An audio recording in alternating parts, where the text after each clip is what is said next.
Shalom Aleichem. Mishnah Yomi continues for the 9th of Kislev. We are in chapter 8 of Yevamot, Mishnah Daled, Mishnah number 4. Amar Rabbi Yehoshua. Yeshua says, Shemati, I heard shehasaris holitz. A saris, meaning a man who is infertile, may perform chalitza. V'choltzin lishto. And if he's the brother who died without children, then one of the other brothers does chalitza to his wife, but there would not be Yibum, because the saris is infertile, he's not able to have children, so there'd be no way for him to do Yibum, and there'd be no obligation for the brothers to perform Yibum with his widow. The saris, so Rabbi Yeshua says he also heard the saris lo choletz v'lo choltzin ishto, and I also heard chalitza doesn't apply, that he's not even in the parsha of Yibum and Halitza, and he shouldn't do chalitza at all, and the other brothers shouldn't do chalitza or Yibum with his widow either. Ve'einli lefarish. Rabbi Yeshua admits, I'm not sure. I've heard this contradictory halacha, and I don't know how to explain which halacha applies in which case. Amar Rabbi Akiva to the rescue. Ani afarish, I can explain it for you. Saris Odom, somebody who was rendered sterile by through the hands of man, through, God forbid, an injury or a violent attack or a surgery. Holetz, he can still perform chalitza to his brother's widow. V'choltzin leishto, and the brother performs chalitza with his widow. Mipnei shahaitolo shatakusher. He had a moment of being kosher, being eligible for Yibum and Halitza, because there was a time when he was capable of having children, and then later on in life, some sort of, God forbid, injury or surgery changed that. But saris chama, a saris, someone infertile because of the sun, literally chama is the sun, but it means when he was born into the world and first saw the sun, it was a birth defect, or it was a genetic abnormality, and he was never able to father children since he was born. Lo choletz v'lo choltzin leishto. So he cannot perform chalitza, and the other brothers do not perform chalitza with his widow. Mipnei shelo haita lo shatakusher. He never had a time when he was even in the parsha, even in the running for Yibum or chalitza. Rabbi Eliezer speaks up. He says, Loichi, says that's not the correct way to explain this. Elasris chama cholitz, someone who was always infertile since he was born, he does perform chalitza, v'chotzin leishto, and his widow receives chalitza, mipnei sheyesh lo refuah. Because if somebody's born with such a defect, there's a refuah, there's a way to heal them with surgery or with medicine. Baruch Hashem, nowadays, many birth defects to this region can be, thank God, surgically fixed.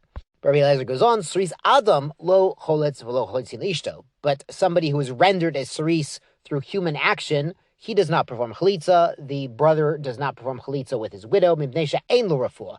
There's no refuah for this type of injury. And it could be it was quite a severe injury, as we discussed yesterday about the chrot shafcha, when there's really, a severing of the necessary parts. That would be certainly a severe injury. Nowadays, they do have surgeries that are reversible. Obviously, you need to consult your local Orthodox rabbi before recommending anyone do such a thing. There are serious halachic implications, as the Mishnah just scratches the surface here, for such procedures. Finally, the Mishnah concludes, Hey, Rabbi Yeshua ben Betera. Rabbi Yeshua ben Betera testified al ben Megusat, on a man named Ben Megusat. I'm not sure that's his name, but there's interesting, Megisa means stirring. So I'm not sure if that's related. Shahaya b'Yerushalayim, he lived in Yerushalayim, Saris Adam, and he had been rendered impotent, infertile, through human action. V'yibmu at ishto, his surviving brothers actually did yibum to his widow. L'kayim divrei Rabbi Akiva, to uphold the opinion of Rabbi Akiva. Rabbi Akiva had held that when the change was caused through human action, the widow is still in the running for Yibum or Chalitza. So this is consistent with that opinion. Let's go on to Mishnah Hey.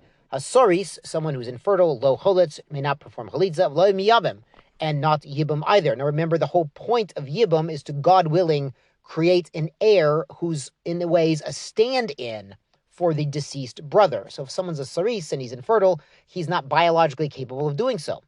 V'chen ailonit, and also an ailonit, we've mentioned this is a woman who is biologically incapable of bearing children. Lo choletzet v'lo mit yebemet. She should not receive chalitza or yibum.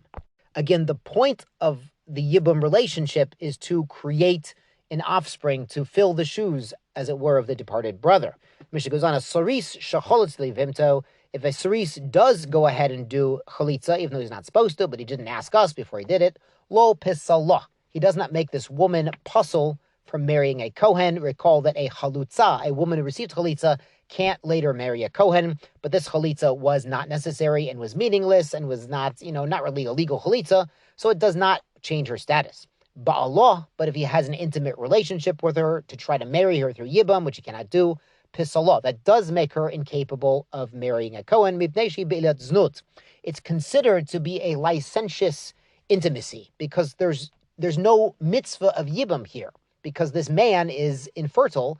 So instead of it being a mitzvah of Yibum, it's an isser, it's a prohibition of him trying to marry the widow of his brother, which when there's no Yibum mitzvah, that is certainly forbidden. V'chen ailunit, and also the other way around, an ailunit, a woman who is infertile, shachaltzu lo achin, they did chalitza to her, lo pisaluha.